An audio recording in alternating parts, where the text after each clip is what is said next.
So a few things before we start. I think I might have found a backdrop. I don't know, we'll see how this works. And then also I recorded this whole video, or what I thought was the whole video, but my phone died.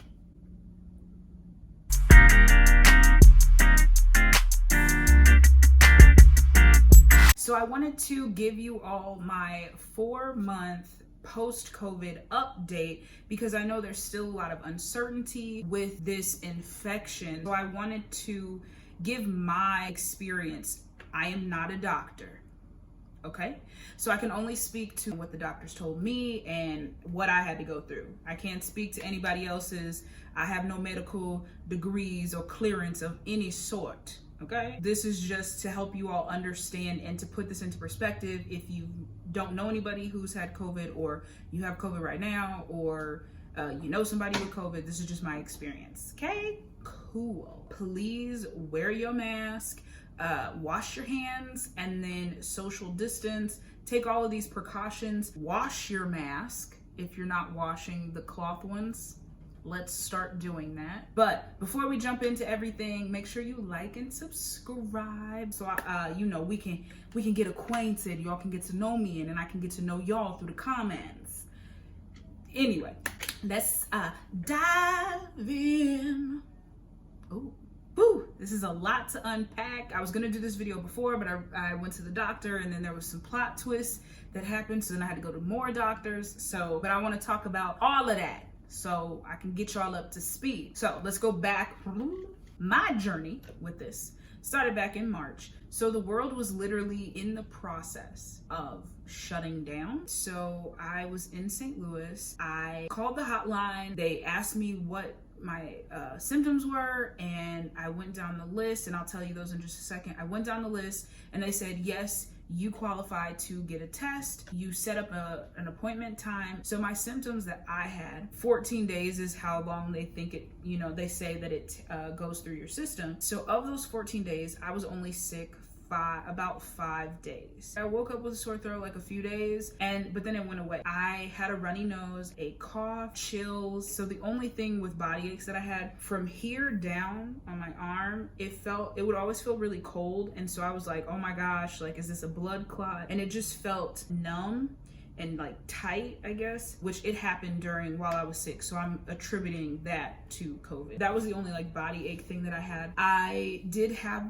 the shortness of breath and the pain in my chest. So whenever I would take a deep breath, there would be this sharp kind of stabbing pain in my chest. Or if I would like take a good cough that was like, then I would get it. But that was only like if I took a deep breath. Now, with the fever, off jump, I did not have a fever. I didn't get a fever until maybe like day 4. When you go to like stores and restaurants and places and they're, you know, trying to read your temperature, I don't necessarily think that's the best indicator of if you have it. Of course, if you have the other symptoms, then yeah, but I just don't think that that's the best indicator, because in the height of my other symptoms and like my sickness, I didn't have a fever. But you could not look sick and they read your temperature, but you could still have it. You know, it's just laying dormant. Your temperature doesn't read that you have a temperature. So that to me is kind of like iffy, but who am I? So I got the test. It was administered through the hospital. This was around the time when, like, at least there, you could only get tested if you really had the symptoms, or if you traveled. Like, you had to check off just about every box to qualify for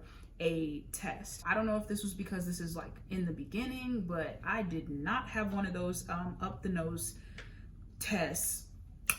Uno baby. I had the simple throat swab test. It was quick, it was done, and I went about my way. Y'all not sticking no little Q-tip up my nose. No ma'am. I did the test on like a Friday. By Sunday, the doctor called me and they're like, hey, you tested positive, so this is what you need to do. Now, they did suggest taking Tylenol for the fever to break that. I did not take any medicine during my time having it because I just personally do not like to take medicine because I don't always trust it. I'm not telling you to not take medicine. That's not what I said. Okay, one more time. That's not what I said. If you want to take medicine, take medicine. I just don't like to take medicine. Okay? That's just my personal opinion. If you feel like you want to take medicine, take the medicine. I also did not need to go to the hospital. I didn't want to take a bed away from someone else who really needed like a ventilator. That brings me to another point. You really can stop the spread of this by doing your part. I had to self-quarantine. That's what the doctor said, self-quarantine for 2 weeks. I was back home with my parents. I was so nervous because I don't want to make my parents sick. You know, I don't want to lose them. While I was there, I was confined to my room, one chair in the living room, one bathroom. So those are the only places I could go. Every time I did something, I washed my hands. And every time I interacted with someone, they washed their hands as well. My mom, she would like bring me food. Any cup or dish that I used, she washed it in bleach water. That's her answer to everything, bleach water, in terms of cleaning.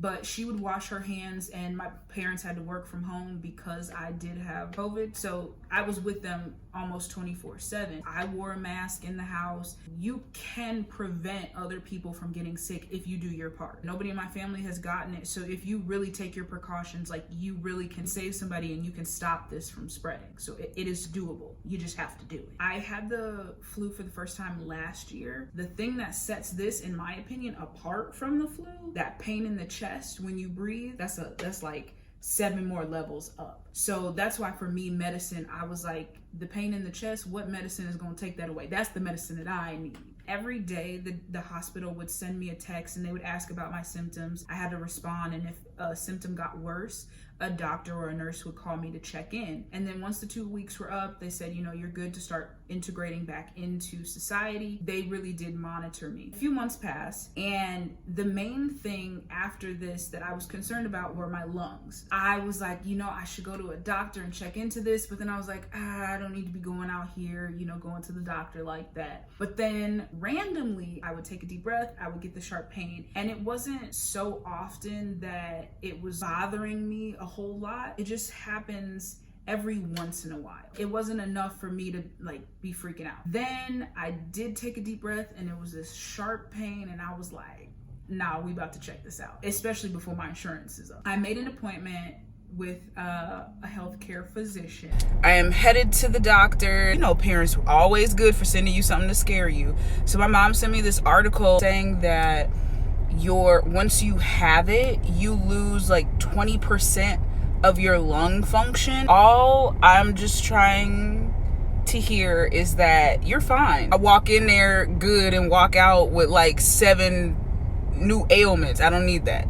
Let's go to the doctor and see what coronavirus did to me. She was very concerned, and she also said that whenever you have something like a pneumonia, now I've never had pneumonia, but I know they're saying, you know, the virus is like pneumonia, but also, you know, like the flu. So she said when you have something like a pneumonia, it can have lasting impacts on your lungs, because I guess every time you get a pneumonia, it does affect your lungs and it does scar your lungs. And that's what the nurse said. So I was like, oh no, this is all right. I also didn't have any pre-existing conditions. My doctor scheduled me for a CT chest scan. Listen, I was so nervous, but they did have this like flyover view thing of Hawaii playing on the screen with this nice calming music, so I felt I was gonna be okay. The chest scan only took like 7 minutes at most. They had these fiber optic lights on the ceiling that you look at that change colors. It looked like a night starry sky.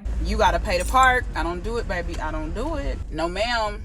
Why do you have to pay to park when you go to the hospital or to the doctor when you already have to pay a copay?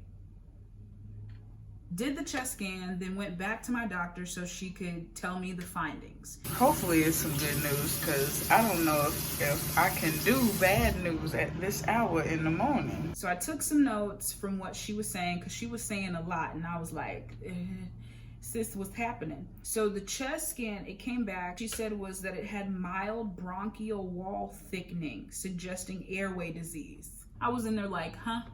You said what now? Mild bronchial wall thickening. That's associated with like pneumonia, of course, but asthma. Now I don't have I have fat asthma. There's stuff there, but it's like nothing major. But of course, when you hear there's something in your lungs, you're like, it is major. So then she's like, there's enough concern here that I want you to go to the pulmonary doctor, the chest doctor. I pulled up on the pulmonary doctor. He was so nice. He was low-key cute, but he was so nice. Well, he started spilling the real tea, so I had to take some notes, okay? He said that this is lasting longer in people than just the 14 days or 2 weeks that they had said. Like, the effects are lasting months out. Not that you have the symptoms for longer than 14 days, but there are lasting effects of this. Like, when you're cleared up, you might not be 100% cleared up. You may have some things lingering, but that's not for everybody. Like, the numbers that they're putting out, and this made so much sense. You didn't have to go back and retest to be negative, and every time somebody takes a test, no matter if they've taken a test before, the numbers that they're saying are in the thousands. They're not canceling out people who have already been tested before.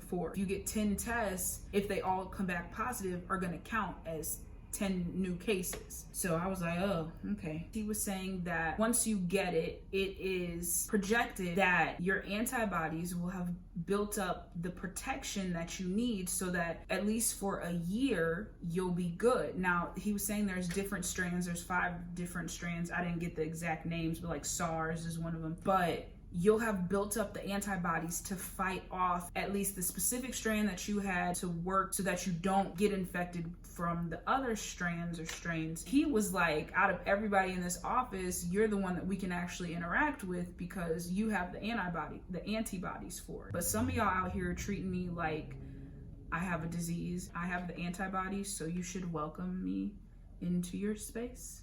But anyway, stay social distancing, which I was already really doing to begin with. I was cutting all of y'all off. I'm just kidding. He did say, though, that blood clots are a possible, if you do get this, that is something that they've seen has been an increase in people. But he did say that my exercising post-COVID was not affecting my lungs. He prescribed me an inhaler just as need be. It'll relieve the pain, but I do have to come back for a follow-up. So the saga will continue, but I wanted to give you this update because a lot of people ask me like, oh, how are you doing? Do you still have any complications with it? So people can hear what my lasting effects with this are. I don't wish this on anybody. I just want to stress this, y'all, that this is serious. My story and experience could have been completely different. Even the healthiest person is not safe from this. So y'all, take this serious. Wash your hands, and wash